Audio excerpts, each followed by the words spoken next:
Desde este momento dirige Camila Zuluaga. Son las 10 de la mañana, 34 minutos, y hoy viernes de abril, 26 de abril, seguimos con ustedes aquí en Mañanas Blue. Vamos hasta la 1 de la tarde, continuamos en nuestro canal de YouTube de Blue Radio en vivo y también a través del 301-764-4108, nuestra línea de WhatsApp. Ustedes nos envían sus mensajes. Este fin de semana el Ministerio de Cultura será protagonista por varias cosas, pero una de ellas tiene que ver con Cali, Hugo Mario, porque finalmente habrá y se producirá entonces que hay una importante escultura que se va a considerar como monumento nacional. A propósito de los 2 años, se cumplen 2 o 3 años de las marchas y el estallido social que afectó principalmente a Cali. 3 años, Camila. El Ministerio de Cultura lo que está es haciendo una convocatoria para el próximo domingo, 28 de abril, a un concierto en el sector de Puerto Rellena, esto es en el oriente de Cali, un concierto por la paz en el departamento del Cauca. Amor con amor se paga, es el nombre de este concierto, que está siendo convocado a través de las redes del propio ministerio, y coincide obviamente el evento con el 3er aniversario del llamado estallido social.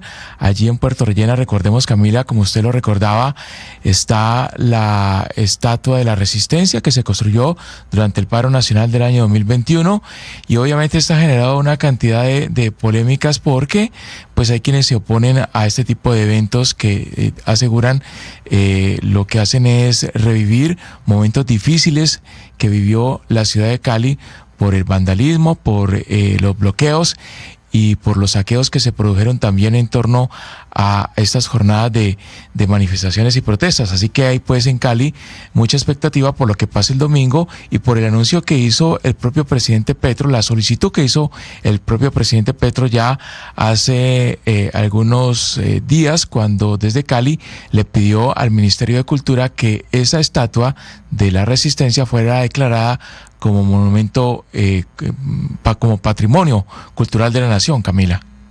Pues déjeme saludar precisamente al ministro de Cultura, Juan David Correa, que está con nosotros en la línea. Ministro Correa, bienvenido. Gracias por estar con nosotros hoy aquí en Mañanas Blue. Buenos días, Camila. Buenos días, Hugo. Buenos días a todos los oyentes. A propósito de este viaje y esta visita con la celebración de los 3 años de esas manifestaciones en Cali y en todo el país, ministro, ¿qué se necesita o cuáles son los trámites que se surten para que algo sea nombrado como monumento y patrimonio en Colombia, como es el caso de de esto que hay en Puerto Rellena? Pues lo primero, Camila, es decir que este proceso ya había iniciado el año pasado. Evidentemente el llamado del presidente pues se produce, pero esto ya es un proceso social que lleva unos cuantos meses en el ministerio. ¿Qué se necesita? La apropiación social de un lugar considerado como un lugar importante para la comunidad, como un lugar representativo, simbólico, de algo que representa a esas comunidades. El monumento de Puerto Resistencia no es solo el resultado del estallido social, que por supuesto lo es, pero digo no solo, porque también es el reconocimiento de unos sectores populares en Cali que representan unas luchas sociales, comunitarias, barriales, que datan desde los años 60. Ya hay varias tesis de maestría de la Universidad de los Andes al respecto. Una de ellas pues nos cuenta la historia de estos barrios aledaños a Puerto Resistencia, que son barrios producto de migrantes, de la violencia, barrios autoconstruidos como el barrio República de Israel, por ejemplo.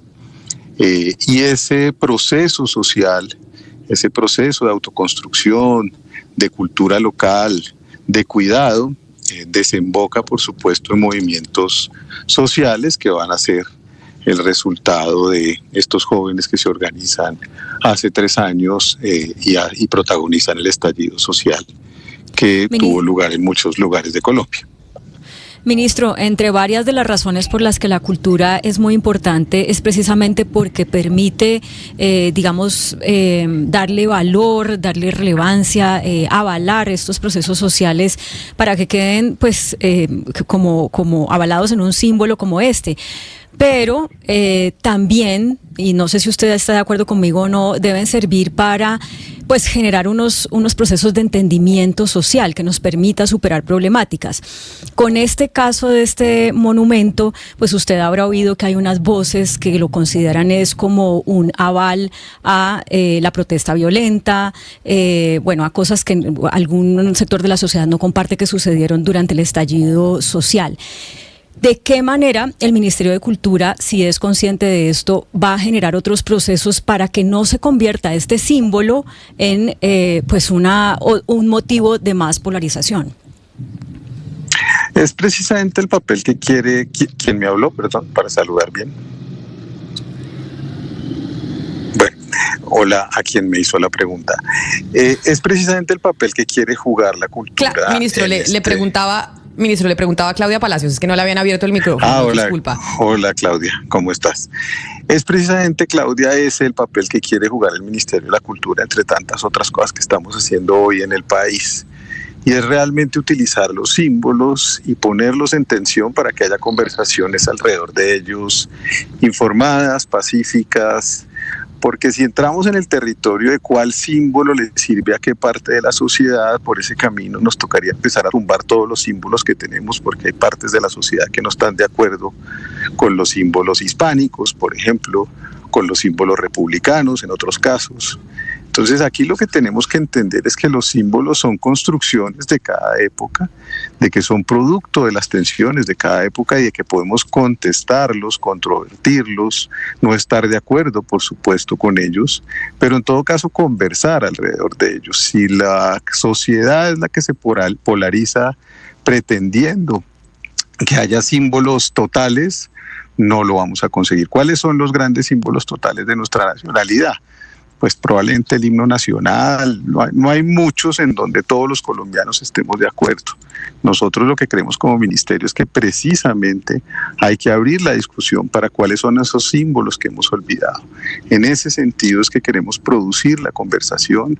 La cultura tiene que servir como un territorio para que podamos dirimir nuestros conflictos en paz, para que podamos discutir sin miedo, para que sepamos que vamos a estar en desacuerdo muchas veces a lo largo de nuestras vidas y que en ese desacuerdo podemos vivir pacíficamente y no matarnos y producir más violencia. Esa exactamente es la reflexión que queremos producir y agradezco tu pregunta porque por ahí es donde nosotros estamos trabajando, utilizando por supuesto artefactos culturales como la vorágine, por ejemplo, no solo como formas de conmemoración de la memoria, sino como posibilidades de conversación que ponen en tensión asuntos que parecen superados, pero que no lo están tanto. En el caso de la vorágine, el extractivismo, la violencia que se ejerció contra los indígenas colombianos, se asesinaron 60.000 indígenas en esa empresa cauchera a finales del siglo XIX y comienzos del XX, y parece que como nación no hubiéramos comprendido la dimensión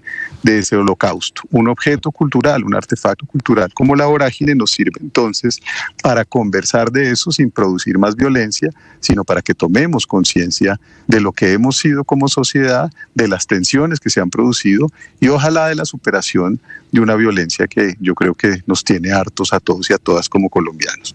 Ese es un muy buen ejemplo, ministro, y permítame entonces, pues basándome en lo que nos respondió, preguntarle más específicamente qué están haciendo o qué piensan hacer, porque bueno, hoy es la inauguración del monumento y demás, pero seguramente no, pues le darán relevancia solamente a eso hoy, pero qué piensan hacer, qué tienen ya acordado, agendado para trabajar con esos sectores de la sociedad que no ven esto como un símbolo que lo represente y que los ponga en ese modo conversa para que entiendan que el propósito es la conversación. Hay foros, hay visitas planeadas, ¿cómo están ustedes dialogando con esos otros sectores de la sociedad que están en tensión con un acto como este? Lo primero es decirle a todos los caleños que esto es un evento que apoya el ministerio, no que organiza el ministerio. Lo apoyamos porque reconocemos a los jóvenes del estallido social, porque reconocemos a los jóvenes de Colombia, pero quienes organizaron el evento fueron ellos mismos, fue mi mensaje. Yo no, como Estado o como gobierno, no voy a organizar algo dirigido solo a una parte. Yo les di la responsabilidad de que lo organizaran ellos y que tuvieran parte, un apoyo, por supuesto, nuestro. Lo segundo, la idea por eso precisamente fue una gran celebración musical a la que están bienvenidos todas y todos los caleños. Ojalá venciéramos esas inercias y esos miedos y esas desconfianzas y la gente de Cali no tuviera temor de acercarse y de disfrutar, de bailar, de cantar juntos. Acabamos de demostrarlo en la Plaza de Bolívar de Bogotá. Cuando uno lanza un mensaje de confianza, de cuidado, de paz, de armonía, la gente en Colombia está dispuesta a responder. Nadie apostaba por que un concierto de metal, punk, ska, ritmos duros en pleno corazón de la Plaza de Bolívar iba a resultar un gran ejercicio de convivencia de 40.000 personas pogueando, bailando en paz, jóvenes que quien se caía lo recogían. Hubo 2 conatos de pelea que los mismos jóvenes pararon. Ese es el tipo de mensajes que yo creo que esta sociedad tiene que empezar a recibir. Vencer esas barreras invisibles, ejercer la ciudadanía, considerar que el espacio público es de todas y de todos y no hay territorios vedados para nadie. Además de eso, por supuesto, vamos a producir y estamos ya produciendo conversaciones pendientes, como las hemos llamado, alrededor de temas que creemos que son fundamentales para ponernos de acuerdo o para estar en desacuerdo públicamente. Esas conversaciones pendientes han pasado por el asunto del Galeón San José, sobre qué entendemos como patrimonio tesoro. Vamos a hablar del bien del Quimbaya, de las piezas Quimbaya que están en España. Vamos a hablar, por supuesto, ya hablamos de la espada de Bolívar en su momento, y así sucesivamente. Lo que le queremos decir a todos los colombianos es que están bienvenidos en la idea de este ministerio de tratar de construir un relato de nación mucho más complejo, que considere a esos territorios excluidos que no han sido incluidos. Podemos hablar de racismo, por ejemplo. Este es un país con racismo estructural, este es un país que todavía sigue haciendo chistes homofóbicos a diario, este es un país que considera que hay clases subalternizadas, que las mujeres pueden ser violentadas a diario, y eso no nos escandaliza, que los niños pueden ser reclutados. Estas conversaciones pendientes son conversaciones culturales, y por eso, al usar artefactos culturales, símbolos, posibilidades históricas para abrir las conversaciones, es lo que queremos de alguna manera lanzar como mensaje a todas y a todos los colombianos. Ministro Correa, permítame le cambio de tercio porque mañana hay un lanzamiento en la Filbo. Es el lanzamiento que hace el Ministerio de Cultura de la revista Gaceta. La revista Gaceta no es nueva, es una revista que ya había tenido antes, el Ministerio de Cultura, y se hace un relanzamiento. Se dice o se teme que puede ser una forma de propaganda, como se ha visto el periódico Vida, pero pues hay una presentación distinta. Se empieza con un viaje a la selva. Hablemos un poco de la revista Gaceta, el costo de la revista, su circulación y cuál es su intención, ministro. La intención, Ana, es precisamente reconocer una historia, un recorrido de la gestión cultural en Colombia. La revista Gaceta nació en 1976 en la administración de Colcultura de Gloria Sea, y la tenían a su cargo personas que ya no están con nosotros, como Juan Gustavo Coborda, o poetas que aún están, activos, como Santiago Mutis, y como un grupo de gente que creyó que editar una revista cultural para el país de entonces era importante. La revista tuvo varias etapas. Esta primera duró hasta el año 84, la segunda del año 89 al año 2001, que coincide con un momento histórico del país en donde se pone en cuestión que lo público no debe editar, no debe participar en los destinos sociales del país, y que todo debe ser privado, bajo el entendido de que no puede haber eso que se llama ideologías o indicaciones teóricas de parte de los gobiernos de turno.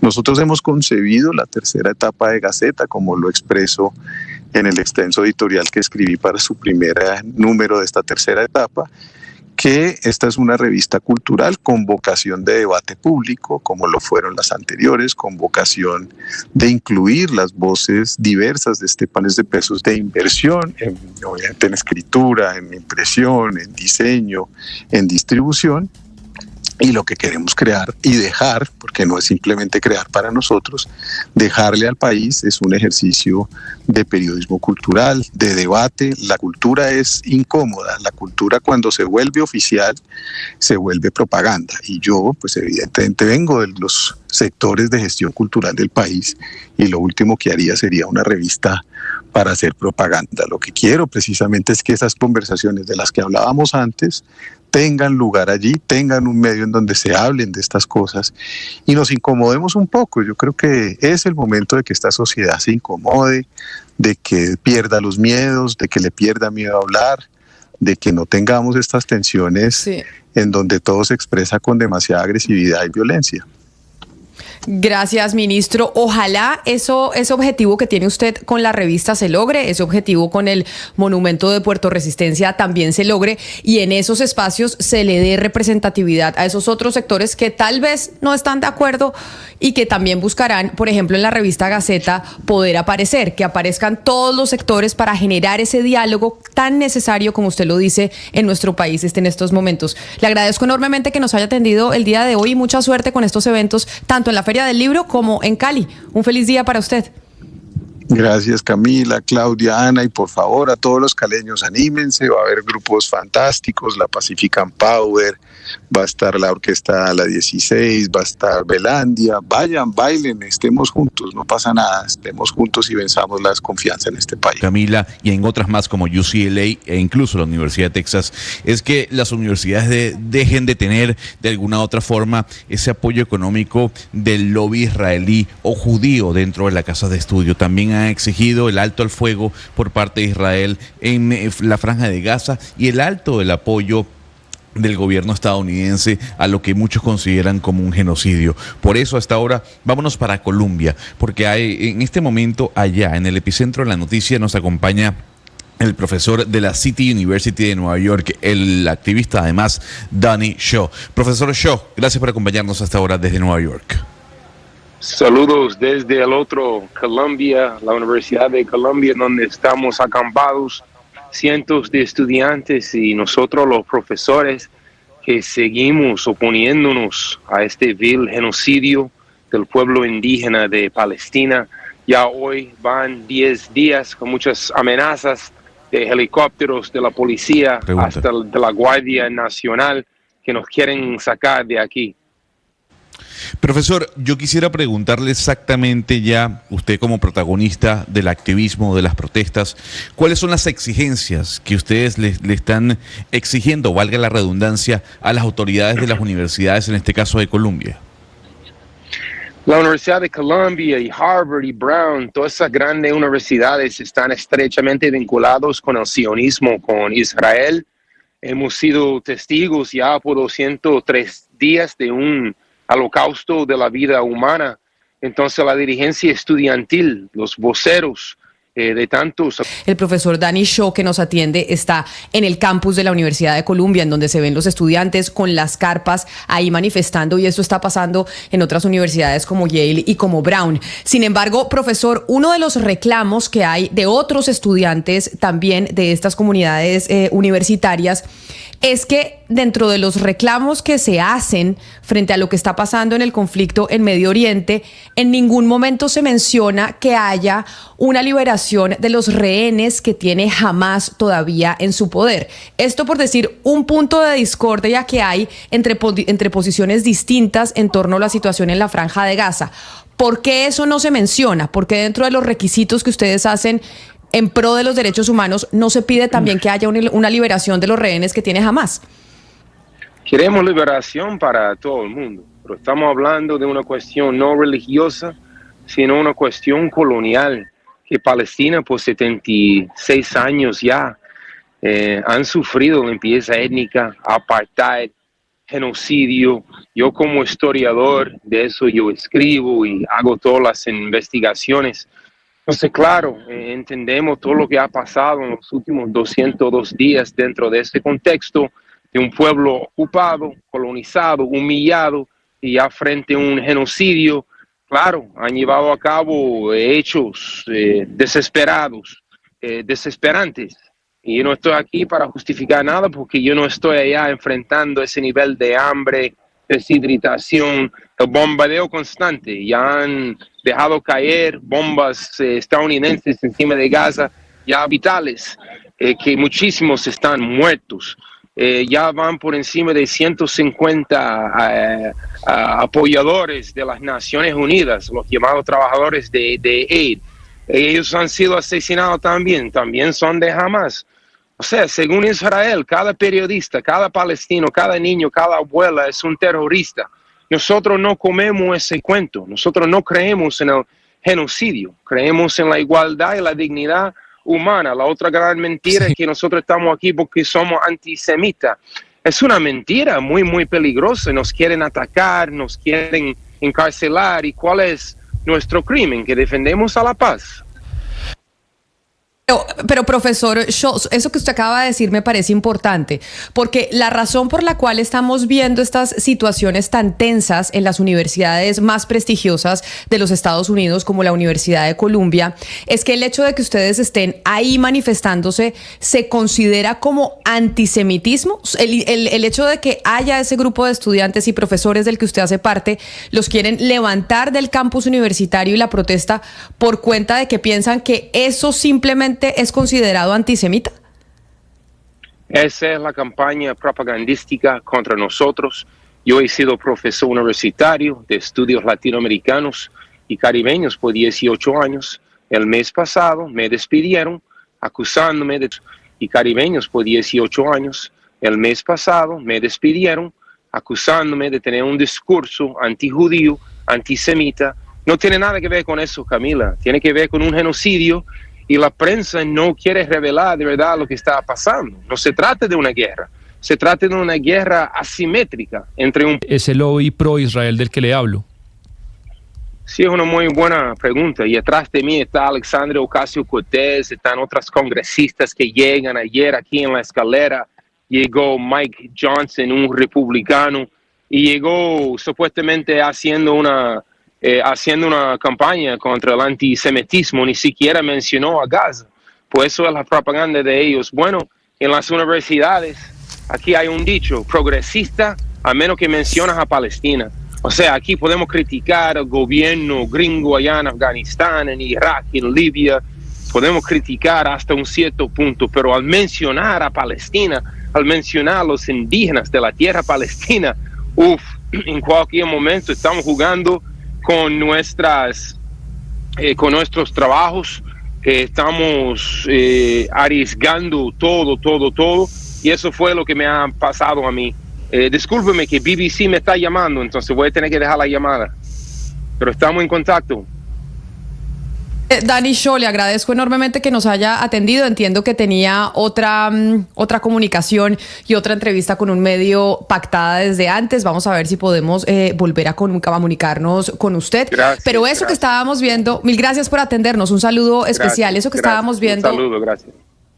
En las imágenes, precisamente, es lo que está pasando en las universidades norteamericanas. Hoy en día, Gonzalo, son las más visibles Columbia, Yale, Brown, por cuenta de que son las universidades más prestigiosas. Pero esto ha venido disparándose también en otras universidades más pequeñas y que no realmente son Ivy League. O sea, apenas... Entre la guardia o la seguridad de la policía texana con manifestantes de alguna u otra manera que estaban en la Universidad Nacional de Texas haciendo lo mismo, el mismo llamado que están haciendo desde NYU, desde Columbia, desde otras universidades. Y ya otros gobernadores republicanos han dicho lo mismo: no vamos a permitir que manifestantes que son pro Hamas, dicen ellos, manifiesten, en este caso en contra de Israel. Sí, claro, ahí, Gonzalo, pues hay una trampa argumentativa en juntar Hamas con Palestina, porque pues las personas palestinas, los palestinos no son necesariamente lo mismo que Hamas. Pero mire, quería comentarles algo, porque 2 veces oímos que el profesor Shaw mencionó la palabra indígenas, decía los indígenas palestinos, y unos indígenas palestinos, ¿cómo así? yo creo que lo que trató de decir, o la palabra que buscaba el profesor Shaw, es aborígenes, porque en la medida en que se llame aborigen al palestino, a los palestinos, se está diciendo en el discurso que la tierra es de ellos. Entonces, al llamarlos, él dice indígenas, pero él trataba de decir era aborígenes. Eso ya es una posición política en decir ellos son los dueños de la tierra, los dueños originales, y pertenecen a la tierra. Entonces, digamos, ahí está como el lapsus que sonó un poco extraño en el profesor Shaw, que además estaba pues los quienes nos acompañaron por YouTube vieron las imágenes tan interesantes de la gente acampando en esa universidad, y que no es solamente allá, porque también en universidades europeas hay marchas masivas pro Palestina. Pero y tal vez, Ana Cristina, la palabra nativo, ¿no? Es más incluso que aborigen, porque en nuestro contexto... Puede separar al pueblo palestino de lo que significa Hamás. Porque pocas personas hablan de la autoridad palestina que existe y que es reconocida por Israel y que es reconocida por Estados Unidos. Pero pocos mencionan o tildan de terroristas a Hamás como grupo subversivo. No, pues es que jamás, precisamente por eso digo que es una trampa argumentativa tratar de juntar los dos, porque jamás son terroristas, cometen actos terroristas. Lo que hizo Hamás el 7 de octubre en Israel es terrorismo, es un grupo terrorista. Eso no cabe ninguna duda. Por eso digo que es una trampa argumentativa los que dicen los que apoyan a Palestina y Hamás. No. Un momento, los palestinos, la población civil palestina es una cosa, y otra cosa muy distinta es Hamás. La trampa argumentativa precisamente a la que me refiero es juntar las dos cosas como si fueran lo mismo. Y es muy distinto decir voy a participar en una marcha pro Palestina a lo que ha sucedido en universidades como en Colombia, que pues ha habido personas que gritan consignas o que cargan pancartas que apoyan a Hamás. Eso sí no es aceptable. Es aceptable que uno tome, pues el que quiera tomar partido por Palestina, perfecto, porque el territorio palestino, la gente de Palestina son ciudadanos, son civiles, pero jamás son terroristas. La trampa es confundirlos. Pero es que, Gonzalo, la otra cosa muy delicada que le voy a su invitado, que por lo demás es extraordinario, es que lo echaron por ser supuestamente antisemita y que estos gobernadores republicanos no quieren marchas antisemitas, que es algo muy manoseo que varios pues creo que lo creemos y lo hemos comentado varias veces, y es bajo el manto gravísimo de una de las peores cosas que le pasó al siglo XX, que fue el tema del Holocausto, nos finales de X o Y Estado.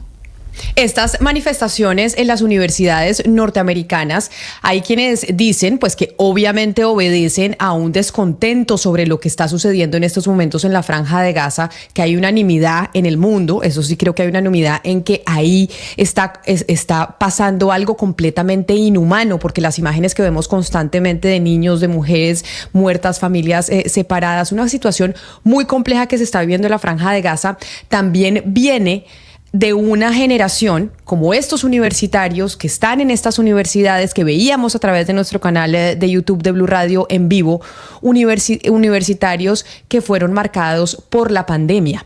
Hoy el periódico The Wall Street Journal, la portada, que la voy a compartir con ustedes a través de nuestro canal de YouTube de Blue Radio en vivo, habla de eso y habla y dice cómo estos universitarios que hoy se están manifestando en los campus de los Estados Unidos están siendo marcados por la pandemia, porque durante muchos años, casi todos los años de su universidad estuvieron teniendo clases virtuales, no tuvieron la experiencia normal que hemos tenido nosotros cuando habíamos ido a la universidad, de encontrarnos con nuestros amigos, de tomarnos un café, de poder estar, como se dice en Colombia, parchando en la universidad. Esta es una generación que no tuvo esa oportunidad. Y ahora, cuando están en este momento, cuando dicen queremos protestar, pues empiezan a decirles que otra vez no hay clases, porque las clases las han cancelado, que otra vez se van virtual. Se van a cancelar las ceremonias de grado, que son normalmente en mayo en ese país. Y entonces es una generación que estuvo en la universidad completamente descontenta. La enseñanza que nos hacen sobre lo que es la cultura y sobre lo que es el arte ha estado marcada como por una visión predominante. No tenemos suficientes elementos para entender por qué el Ministerio de Cultura reconoce como patrimonio cultural algo así, que puede ser que algunas personas consideren que estéticamente no cumple con unos requisitos o que es un símbolo que de alguna manera avala violencias, pero si nos salimos de eso que tal vez hemos aprendido de una manera sesgada sobre qué es cultura y qué es arte, podemos entender que esas manifestaciones sociales que quedan consignadas de esa manera, aunque no compartamos pues un concepto estético sobre ellas, pues hacen parte de unas construcciones culturales que es importante que tengamos en cuenta para poder dialogar. Y los jóvenes en eso pues generalmente van a la vanguardia porque están, digamos que, menos formateados y además esta es una generación que está muy empoderada, que siente que no tiene que seguir las reglas que seguían los que estábamos antes y pues es parte de la conversación que tenemos que dar antes que decir simplemente eso no nos gusta, eso no está bien.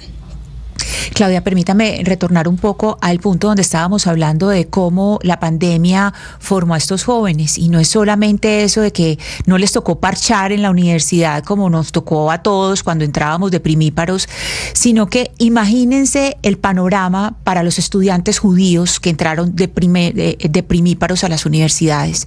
Y se los digo y perdón por la autorreferenciación, mis hijos entraron a la universidad y entraron con estudiantes pagando en un campus universitario lejos de su tierra por las decisiones erradas de Netanyahu. Pues esa es la situación que se vive en los campus universitarios en los Estados Unidos. Y sí, manifestaciones de varios jóvenes que dicen no más a eso que está sucediendo en la Franja de Gaza. Tiene que haber una posición del gobierno norteamericano porque le piden a ese gobierno que haga algo al respecto y pues se está saliendo un poco de control la situación en las universidades de ese país. Nosotros vamos a hacer una pausa muy corta y ya regresamos aquí a Mañanas Blue.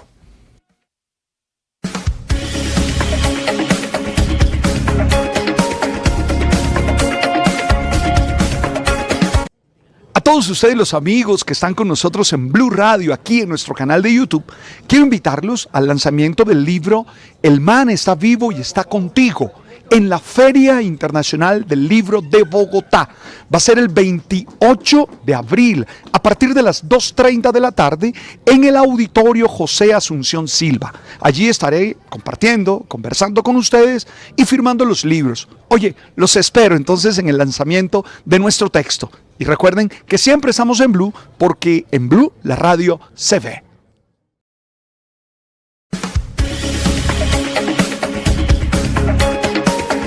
Muchos lidiamos con enfermedades mentales y con conflictos emocionales, y es muy difícil hablar de eso en voz alta.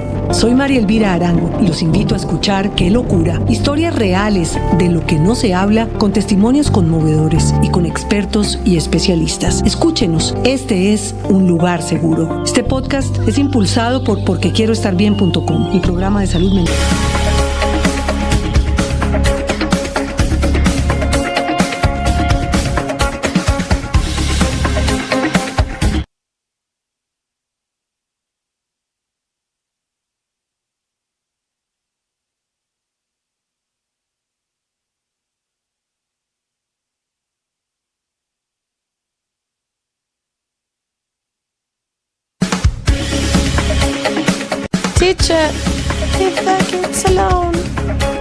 O sea, usted trajo la música, Gonzalo, a las 11 de la mañana, 14 minutos, muy acorde con la situación en los Estados Unidos y también recordando lo que pasó hace 3 años en Colombia, en Puerto Rellena, que tiene pues su evento este fin de semana. Bueno, Camila, digamos que sí, aunque yo debo decir que estoy bastante, pero bastante alejado del pensamiento y la defensa de Richard Gilmore, del señor David Gilmour, no, el señor, ay, se me fue el nombre, Ana Cristina, ayúdame, la pareja de David Gilmour era en Pink Floyd, se me fue el nombre, no puede ser. No sé, a mí también. No sé de quién me habla, porque no sé ni qué va a decir como para ayudarlo. No, sí, es que yo sé lo que va a decir Gonzalo. El señor Roger Waters, Se me fue el nombre porque él siempre porque Roger Waters hace mucho tiempo se convirtió en un activista, siempre ha sido activista. Entonces en los conciertos ha sido supremamente claro y ha tenido unos mensajes de apoyo a la izquierda. Entonces chavista, Gonzalo, bien chavista. No, pues chavista. Más chavista que Dios. Chavista. Y luego de 10 años, lo interesante es que podremos escuchar una canción del señor David Gilmour con quien fuera el tecladista de Pink Floyd, Richard Wright. No se había podido escuchar una canción de dos ex integrantes de Pink Floyd desde hace mucho tiempo. Si bien es cierto, el tecladista Richard Wright murió ya hace algunos años, esta canción, que forma parte del nuevo trabajo discográfico de David Gilmour, se grabó en el 2007 y la podremos escuchar este año.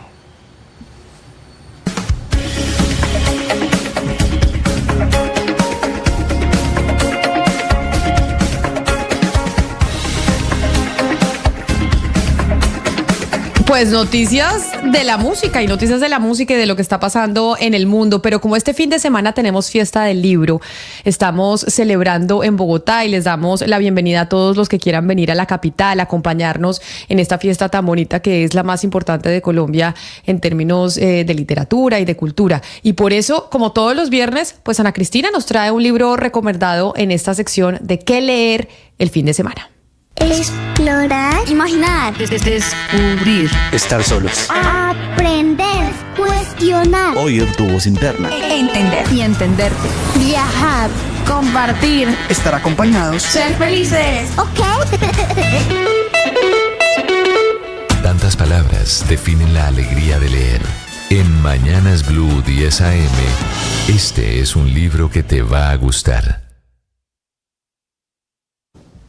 Y el libro que nos va a gustar este fin de semana, Ana Cristina, es ¿cuál? ¿Cuál es la recomendación, incluso para la Feria del Libro? La paz total y cuáles son los desafíos. Entonces yo creo que es una gran conversación y se lanza precisamente esta noche en la Feria del Libro con el señor Humberto de la calle Lombana y Rodrigo Primi van a estar en esta presentación. Pues el profesor Gabriel Cifuentes está con nosotros hoy en la línea precisamente por ese libro que usted nos está recomendando. Ana Cristina, profesor Cifuentes, bienvenido. Mil gracias por estar aquí en Mañanas Blue. Camila, Ana Cristina, muchísimas gracias por esta invitación y por esa reseña tan generosa que hizo mi querida colega. Profesor Cifuentes, creo que ese libro suyo llega en un momento muy importante, sobre todo después de que se anunciara por parte de la Fiscalía el levantamiento de las órdenes de captura a 9 integrantes de la nueva Marquetalia, que son esos integrantes de las FARC que no se acogieron, que son disidencias, que no estuvieron de acuerdo, que no cumplieron precisamente ese pacto que se hizo con el proceso de paz de La Habana. Y ahí es donde yo quiero empezar esta conversación con usted. Eso que estamos viendo ahorita, esos intentos de negociación con esas disidencias de las FARC, ¿no le hace mucho daño a quienes sí cumplieron, a quienes dijeron sí nos sometemos a las reglas de juego que acordamos en el 2016? ¿O cuál es el impacto que eso tiene sobre el acuerdo o el primer acuerdo que logramos? Lo primero que yo destacaría, Camila, es que la paz total, y a mí no me gustan las grandilocuencias ni las hipérboles, tiene algo de positivo y de cierto y de necesario, y es entender que la paz no se puede hacer a cuentagotas. Es decir, Colombia tiene que salir de ese loop de estar firmando procesos de paz cada 4 años hechos a la medida. Pregunta, cuando no se tiene un marco jurídico claro y cuando constitucionalmente estaría prohibido volver a negociar con quienes, habiéndose acogido en el 2016, traicionaron el acuerdo, como es el caso del señor Iván Márquez y de la segunda Marquetalia. Entonces, el peligro que se enfrenta es estar negociando con actores muy diversos, pretendiendo tener una única fórmula y una única salida al proceso cuando la ley, la Constitución e incluso el marco del derecho internacional lo prohíben. Sí, pero profesor Cifuentes, mire, me llama la atención el título del libro, La paz en su laberinto. ¿Cuál es ese laberinto en que nos metimos nosotros, no solamente en la paz total del gobierno de Gustavo Petro, sino en esos otros procesos en los que nos hemos embarcado? Muchos de ellos han sido frustrados. ¿Por qué es tan difícil salir del laberinto en que nos hemos metido nosotros en el tema de la paz? ¿Qué es lo que pasa, profesor Cifuentes? Vea, la historia de Colombia ha estado marcada por la violencia. No ha sido la misma, ha sido una violencia que ha mutado, que ha evolucionado, pero desde los albores del republicanismo, la patria boba, la guerra de los supremos, la guerra civil, la guerra de los 1000 días, la hegemonía conservadora, la guerra con el Perú, mejor dicho, nuestra historia ha estado escrita de la mano de la historia de la violencia en Colombia, que se ha ido transformando. El último capítulo de esa violencia es lo que se conoce como la violencia política, la violencia insurgente, que además también degeneró en la creación de los grupos paramilitares y que se nutrió del narcotráfico. Y a mi juicio esa violencia política han sido efectivos en lograr recomponer a la sociedad colombiana y comenzar a transitar el camino de la paz.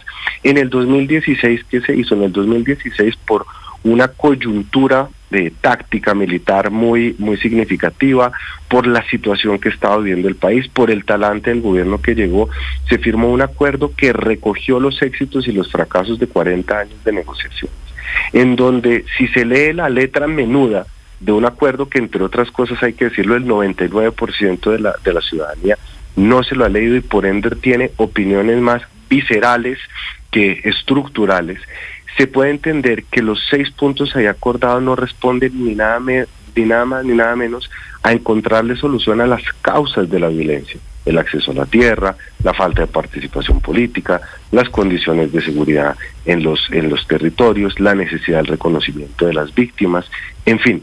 Cuando se toman los acuerdos del 2016 y se piensa que son unos acuerdos con las FARC, se comete un error inmenso. Y ahí entra la política a jugar lo que siempre ha jugado, y es a desestabilizar, a polarizar, a generar esas diferencias que no han permitido que haya un consenso nacional y un consenso social frente a la necesidad de tomar ese instrumento para darle salida. Entonces, mientras no se implemente el acuerdo del 2016, la paz seguirá siendo esquiva y seguirá en su Pero profesor Cifuentes, con la frialdad que da el tiempo, más allá de errores que hizo Iván Duque, con la frialdad que da el tiempo, más allá de errores que hizo Iván Duque, de la politización de Gustavo Petro, ¿qué errores de diseño, o dígame un error de diseño que tuvo el acuerdo de paz, si pudiera ir al 2016 y con un esfero borrar un parágrafo o reescribirlo? Que ha fallado y ha impedido que el avance en la reforma rural integral y todos los procesos de restitución de tierras no superen el 2 o 3% de implementación. Claro, frente a lo que usted estaba diciendo sobre el acuerdo de paz con las FARC, profesor Cifuentes, hay algo importante para preguntarle, y es que el ELN considera que ese acuerdo del 2016 pues fue un acuerdo completamente minimalista, que lo único que buscaba era desmovilizar a las FARC. ¿Cómo hacer para que de verdad, por ejemplo, se pueda construir sobre lo construido con esa guerrilla, que es mucho más compleja y que hoy pues está a la mesa con el gobierno nacional, que piensan muy distinto a lo que usted acaba de plantear sobre ese acuerdo del 2016? Yo siendo un poco usando un poquito de humor, le recomendaría que se leyeran los acuerdos del 2016 y el libro que se publica hoy. Pero más allá de eso, Camila, es un error de concepción pensar que el acuerdo del 2016 fue un acuerdo para desmovilizar a las FARC. El acuerdo del 2016 es un plan de desarrollo de la Constitución del 91 donde participaron incluso actores armados desmovilizados en su construcción. El problema de la tierra es transversal a la insurgencia desde los años 60. El problema de la participación política es transversal y de hecho dio origen al M-19 y otros grupos armados. Yo creo que es una miopía y una soberbia endémica la que caracteriza al ELN.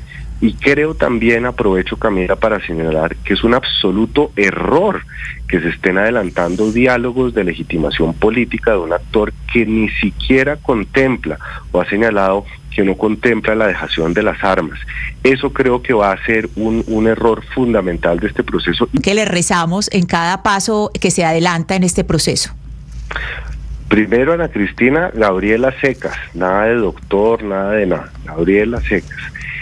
Son muchas las barreras, Ana Cristina, y las barreras son el tiempo, la falta de voluntad demostrada de las partes, la falta de un marco jurídico claro que permita establecer efectivamente cómo se darán las negociaciones distintas con distintos actores, la falta de un apoyo político y popular, la falta de método. Creo que el proceso de paz total tiene buenas intenciones, pero está muy mal diseñado. Y yo le sumaría además, Ana Cris, al final, que son las conclusiones del libro, 4 elementos básicos que no pueden dejar de faltar ni en la paz total, ni en ningún modelo que busque justamente avanzar en ese camino. Lo primero es que este proceso de la paz total nos ha demostrado que sin falta de método, sin poner una fecha de vencimiento a las negociaciones, es muy difícil pretender acotar un proceso que pueda efectivamente implementarse, y ya hemos aprendido qué pasa cuando no se tiene el tiempo, tomando como referencia el proceso del 2016. Lo segundo es entender, como preguntaba bien Camila, el acuerdo del 2016, que es un acuerdo bastante amplio, es la base fundamental sobre la cual el acuerdo del 2016, que es un acuerdo bastante amplio, es la base fundamental sobre la cual se van a avanzar este y cualquier otro proceso, no solo porque en ellos están incluidas las causas estructurales de la violencia, y podrá haber arandelas, podrá haber modificaciones, el orden público, la vida y la integridad de los bienes en todo el territorio nacional no solo es una obligación, sino que también es un elemento fundamental en cualquier negociación. Y finalmente, y con esto concluyo el libro, no puede haber un proceso de paz exitoso si la justicia ordinaria en este país no funciona. Si pretendemos que se entienda que la válvula de escape a cualquier tipo de violencia es la justicia transicional, si con cualquier banda chiquita, cualquier pandilla de matones, somos incapaces de procesarlos judicialmente y se abra siempre el espacio de una negociación política, pues estaremos condenados al fracaso en la construcción de paz. Y si ustedes me permiten, yo quisiera también sumar algo que me marcó y que fue una de las razones por las cuales escribí este libro. En una de mis clases invité al padre Francisco de Rubio, a Ana Cris, y él decía algo que da cuenta de la tragedia que vivimos.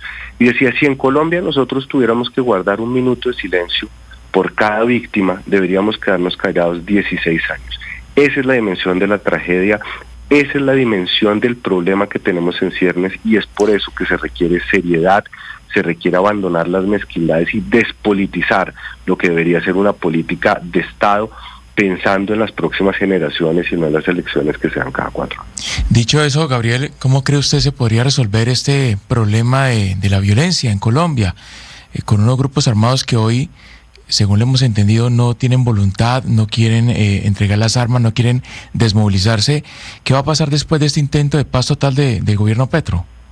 A las economías ilegales y a las rentas ilegales que no hemos podido superar, también en parte por las condiciones de desigualdad, de ausencia absoluta del Estado en ciertas regiones del país. Vamos a seguir viviendo en esa dualidad donde conviven las dos Colombias, la Colombia de las víctimas invisibilizadas que han padecido el dolor de la violencia, y esa Colombia urbana que ha generado un esquema de protección que genera ya unas barreras y que ha perdido cualquier capacidad de sorpresa, y en esa dualidad de Colombia es muy difícil encontrar una salida al conflicto armado. Para mí la solución es tomarse en serio lo acordado en el 2016, que más allá de las animadversiones políticas que pueda generar el expresidente Santos, es un ejercicio juicioso que ha contado con el acompañamiento de la comunidad internacional, que además es el resultado de 40 años de éxitos y fracasos, y que verdaderamente lo que busca atender son esas deudas que tiene el Estado y que la misma Constitución del 91 ha reconocido. Así que yo no subestimaría el poder transformador de los acuerdos del 2016, pero a eso le sumaría que Colombia no puede avanzar en el camino de la paz sin una fuerza pública operante, sin un sistema de justicia eficiente y sin una estatalidad que deje de politizar la implementación de la paz. Pues es el profesor Gabriel Cifuentes que lanza... Pues es el profesor Gabriel Cifuentes que lanza su libro La Paz en el Laberinto, y es supremamente pertinente en estos momentos que estamos con el gobierno actual, que está con el profesor Gabriel Cifuentes, pues sería muy bueno saber qué opina el fiscal Khan sobre la paz total, sobre lo que el camino que ha tomado la paz total, puesto que la Corte Penal Internacional ya en el pasado le ha dado el aval y el visto bueno a la JEP. Vamos a ver qué dice de cómo ve la paz total. Va a ser muy interesante ver lo que resulta de esa visita, Camila y oyentes. Y seguramente ese va a ser uno de los temas, Ana Cristina, uno de los temas cruciales. ¿Cuál es la posición de la Corte Penal Internacional frente a ese acuerdo, frente a ese intento de paz total en el que estamos metidos nosotros, o está metido en estos momentos el gobierno colombiano? Vamos a hacer una pausa muy cortita y regresamos aquí a Mañanas Blue, porque vamos a hablar de construcción, de vivienda en Colombia, que pues se dice que es un sector que está en crisis en estos momentos.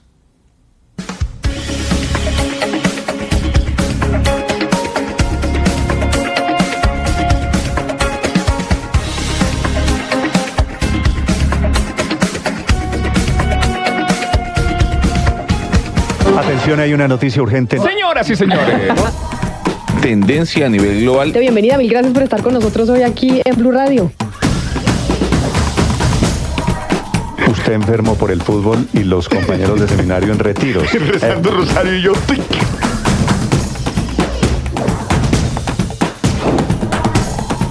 Esta es noticia del momento urgente en Blue Radio.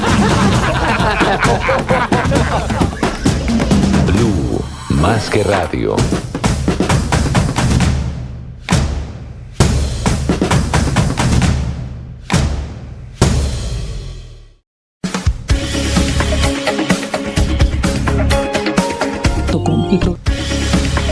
De la mañana, 39 minutos. Aquí seguimos con ustedes conectados en Mañanas Blue de viernes, abril. Esta ya es la tercera semana de abril. Se va pasando este mes también bastante rápido. Pero durante este mes hemos tenido racionamiento de agua en Bogotá. Y hemos desde hace días intentado averiguar si este racionamiento de agua obedece exclusivamente al fenómeno del Niño o no. Hemos hablado con distintos expertos, exgerentes del acueducto de Bogotá, y nos mencionan, y hemos podido llegar, entre otras, a la conclusión que esto no obedece solo al fenómeno del Niño, sino obedece también a una falta de planeación por parte del acueducto de la ciudad, no solo de esta administración, sino de administraciones pasadas, de haber hecho la adecuación que se necesitaba para poder contener la cantidad de agua que necesita Bogotá. En medio de una de esas entrevistas que nosotros hicimos el 23 de abril, hoy estamos a 26, o sea, hace 3 días, esta semana, hablamos con el exgerente del acueducto de Bogotá, Noel Valencia, que nos hablaba de la situación, de por qué habíamos llegado hasta donde llegamos. En reacción a esa entrevista, el presidente Gustavo Petro dijo lo siguiente, y procedo a leerla para poder hablar con nuestro invitado, el presidente de Camacol, Guillermo Herrera. Presidente Herrera, bienvenido, gracias por estar con nosotros hoy aquí en Mañanas Blue. Camila, buenos días, un saludo para usted y para toda la audiencia de Mañanas Blue. Le voy a leer el trino del presidente Gustavo Petro, que responde a una entrevista que hicimos hace 3 días en estos micrófonos tratando de averiguar lo que pasa con la situación del agua en la capital. Dice el presidente lo siguiente: los embalses de Chingaza entraron en déficit de su flujo % de Bogotá de agua potable. Se debe a esa exagerada urbanización de la sabana de la ciudad, objeto de una enorme operación de especulación inmobiliaria. Ustedes, doctor Herrera, que son precisamente el gremio de los constructores, ¿qué responden a eso? Bueno, Camila, obviamente, respetando la opinión del presidente, pues yo no podría decir que aquí el sector de la construcción se dedica a hacer operaciones especulativas. Claramente aquí tenemos una discusión más amplia y que tiene que ver con el crecimiento de la población, ¿no? Bogotá y Sabana es una región que concentra gran parte de la inversión económica del país, que genera muchas oportunidades de empleo formal, y donde, pues, como lo ha proyectado los mismos estudios que soportan los planes de ordenamiento de la ciudad, en el caso de Bogotá puede estar requiriendo cerca de 1 millón de unidades de vivienda adicionales en los próximos años, más los que se van sumando a los municipios que están en los primeros anillos de conurbación. Entonces, aquí lo que vemos es que hay una demanda estructural por vivienda, teniendo en cuenta que es que la población sigue creciendo, no solo en Bogotá, en todo el país. En los próximos 10 años habrá que construir más de 4 millones de viviendas. Si bien, ministro, si bien, ministro, esa es una... Si me permites. Adelante. Sí, lo que está para que ese crecimiento sea ordenado y sobre todo formal. Claro, señor presidente de Camacol, ahorita le dije ministro porque usted fue ministro, entonces a veces uno se equivoca con esto, pero... No se preocupe. Esta postura que veíamos del presidente Gustavo Petro, pues la tiene desde que era el alcalde de Bogotá, cuando me acuerdo hubo unas grandes polémicas porque él decía no voy a venderle agua en bloque a los municipios vecinos, y si bien lo que usted está diciendo del déficit de vivienda es algo real, pues ¿qué responsabilidad ha asumido la industria de la construcción en conciliar pues ese déficit, o sea, ofrecer una solución a ese déficit con otra realidad que es pues que el agua se nos está acabando? Porque es que hemos vivido en la idea de que a Bogotá le sobra el agua y que tenemos los páramos y demás, pero yo creo que ese discurso tenemos que empezarlo a cambiar en nuestra cabeza por cosas como las que estamos viendo, que es que la realidad, pues sí, ¿cómo la vamos a discutir? ¿Cómo han ustedes conciliado eso? Camila, y en eso estamos trabajando desde diferentes frentes, y le digo, o sea, el compromiso más grande que tiene el gremio en términos de planeación territorial, de crecimiento de las ciudades, es promover y trabajar con los municipios.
Se van a formar 1.3 millones de hogares en la primera aglomeración pues de Bogotá y los municipios vecinos. Pero doctor Herrera, ¿usted cómo ve las condiciones del sector para suplir esa nueva demanda y para suplir también una población que crece en ingresos? Porque Bogotá es mucho más importante en ingresos que otras personas del país, porque uno ve los datos del sector y sin el impulso de los subsidios del Estado pues ha sufrido una merma muy fuerte. Digamos, ¿tiene músculo el sector en los próximos años para suplir ese déficit habitacional y la demanda de la que usted nos habla? Me parece que esa es una pregunta importantísima, y Bogotá claramente está en una condición privilegiada frente al resto de los municipios del país, claramente porque los niveles de ingreso y de formalidad laboral son mucho más altos, si se quiere, en promedio frente a lo que podemos observar en otros departamentos como, pues, no sé, llamémoslo incluso el Valle, no hablemos de los departamentos, demás departamentos del Pacífico, pero con todas las últimas cifras que tenemos del balance de mercado de vivienda nueva en Bogotá y Cundinamarca, nos muestra que al primer trimestre de este año, los primeros 13 meses, las ventas de vivienda en la ciudad cayeron por encima de un 21%. El acumulado de los últimos 12 meses muestra un deterioro cercano al 27%, y eso que ya llevamos 21 meses de caídas continuas en la comercialización de vivienda, y se empieza a ver cómo también el inicio de nuevas unidades empieza a caer. En el caso de Bogotá, caen por encima del 10%, muy por debajo del promedio nacional que está cercano al 18%. Pero miren este dato, el licenciamiento en Bogotá cayó más de un 82% arrancando este año. Entonces, hay dificultades que de pronto pueden ser atribuibles a las disposiciones del plan de ordenamiento, pero también hay dificultades frente a la falta de financiación de vivienda para los hogares de menores ingresos, y eso es una dificultad que estamos viendo por todo el país. Por todo el país. Así, porque hoy la financiación, la producción de vivienda formal hoy en el país no está cubriendo todas las necesidades de la demanda. Entonces, habíamos llegado a un nivel donde se estaban iniciando cerca de 200.000 unidades por año, y con todos los retos macroeconómicos, pero sobre todo con los cambios en las políticas de vivienda nacionales, hoy la iniciación de obras en los últimos 12 meses no supera las 130.000 unidades. Entonces, va a crecer más la población y lo que vemos es que la apuesta por financiación de vivienda se empieza a reducir, lo que claramente va a impactar la producción formal o informal de vivienda, y lo que no quisiéramos, a diferencia de lo que ha planteado el presidente Petro y que yo comparto absolutamente, y es que el ordenamiento se debe hacer alrededor del agua, es que si no buscamos formas de incrementar la producción formal de vivienda, ese ordenamiento se va a hacer es alrededor de la informalidad. Es llamativo que con esas cifras que usted nos da y otras que hemos conocido en los últimos días, la ministra de Vivienda haga un análisis totalmente diferente al suyo. De hecho, ella está dando una mirada positiva, dice que ha habido un repunte en la venta de vivienda de interés prioritario, que el funcionamiento del programa Mi Casa ya está siendo exitoso y bueno, en fin, es una mirada diferente con los mismos datos.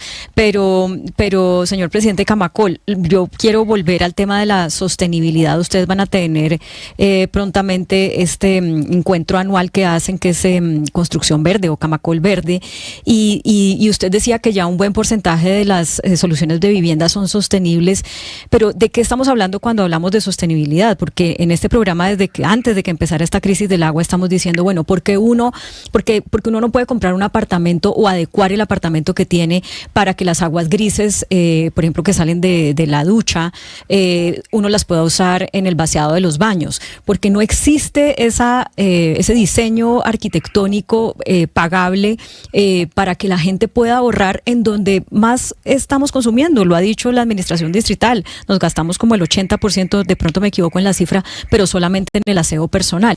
¿Por qué ustedes no hacen un aporte mucho más contundente en ese sentido? Claro que lo estamos haciendo, Camila, y voy a decir, el aporte es contundente. Con lo que se está logrando hoy en materia de diseño sostenible de viviendas, se está generando un ahorro de más de 11 millones de metros cúbicos de agua al año en las nuevas tendencias de construcción sostenible que se vienen impulsando, hay que decirlo, de manera reciente a partir del año 2017 o 2018, pero que ha crecido de una manera dramática, tanto que casi que el 48% de las viviendas, si recuerdo bien, que se están produciendo hoy en el país, son viviendas que cuentan con estas condiciones de ahorro de agua y de energía. Y esto es algo que tiene que ir progresando en el tiempo para llegar seguramente a niveles mucho más sofisticados de diseño, de reciclaje, no de circularidad de los recursos que se utilizan en las viviendas, como el agua, que incluso es lo que hacemos en los planes de aseo en obra también, ¿no? Porque vuelvo y lo digo, este es uno de los sectores, tal vez el que menos consume agua, de acuerdo con ese registro, ese estudio de huella hídrica que hace el mismo IDEAM. Entonces, no creo yo que sea tan acertado decir que este es un sector que promueve o que no ha estado, digamos, a la altura de los retos que se plantean en materia de sostenibilidad.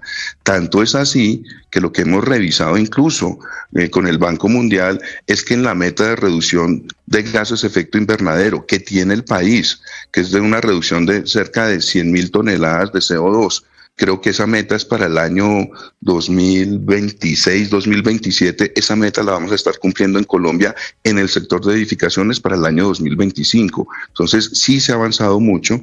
Hoy Colombia participa con el 73% de los metros de vivienda sostenible que se certifican a nivel mundial con el sello EDGE, que además lo impulsamos desde Camacol, es una iniciativa privada que hemos venido implementando.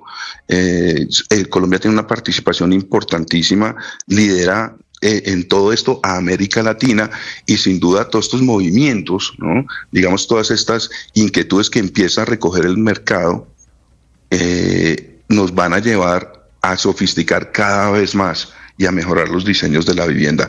Pero lo que se ha hecho en los últimos 5 años a nivel de sostenibilidad, de mejorar las condiciones de consumo, de diseño incluso de grandes operaciones urbanísticas, en Colombia dejan un balance que para mí es bastante satisfactorio.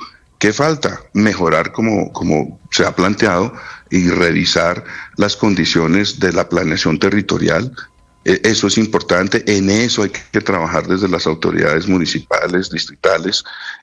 Hay un gran debate claramente frente a los procesos de urbanización de la Sabana, que no lo ha planteado solamente el presidente Petro, que lo han planteado en varias, digamos, discusiones sobre cómo se debe expandir y manejar el crecimiento de la región. Pero vuelvo y lo digo, en el fondo del debate, lo que tenemos aquí es incontrovertible y claramente no se puede detener.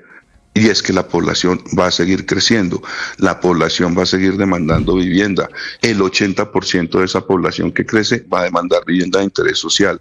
¿Se necesita mejorar la planeación? Sí, pero se necesita incrementar también el gasto público en vivienda para que los hogares más pobres puedan acceder a una vivienda formal y que sea también de estas viviendas que hoy promueven menos consumo de agua y energía. Pues, presidente de Camacol, Guillermo Herrera, mil gracias por estar con nosotros y responder a esas afirmaciones que hacía el mandatario sobre la situación o lo que está generando o que ha generado la situación de Chingaza en Bogotá. Mil gracias por estar con nosotros hoy en Mañanas Blue. Feliz resto de día para usted.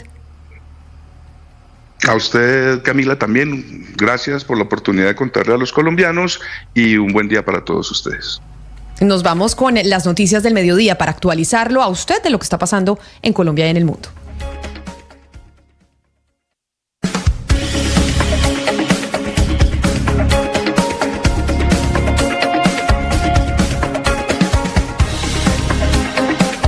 En 12 en punto. Atención, hay una noticia.